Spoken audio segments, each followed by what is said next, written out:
is Anna Hill. I went to undergrad at St. Lawrence University, and I went to graduate school here at SUNY Albany.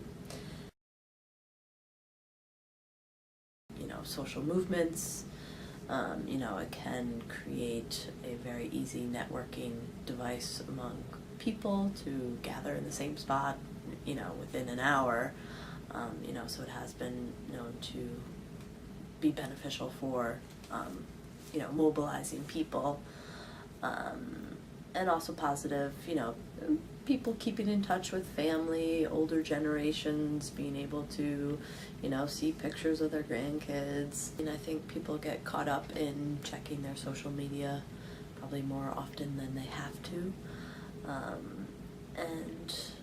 As a sociologist, it's not so much about psyche, but about, the culture and socialization surrounding the use of social media, which I think, people do tend to get caught up with it, and, it takes up too much of their time. I just see it as, it is changing, it's changed from, the only constant is change, right? So the way that, when the phone was introduced, right, that was change. When the cell phone was introduced, that's changed. Now people would rather text than talk, right? So the social norms surrounding that, we're just in this movement of kind of switching over to that. So it'll be interesting to kind of continue to watch and see how it grows.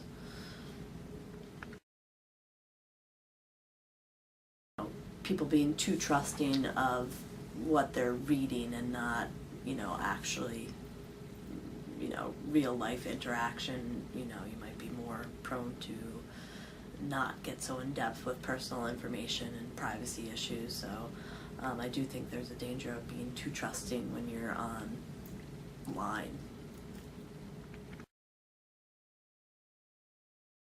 I personally don't have a Facebook page, and from the few I've seen, you put up your best pictures and you put up your best moments, right? So it almost seems like people are trying to one up other people of like how great their life is. So I just choose, like, my life is not that interesting, so I don't think that people are gonna want to see another picture of my dog. So this idea of, keeping up with the Joneses has now moved from just your neighbor to a whole host of people, so I can see how it, can affect, where you think you're at in comparison relative to others.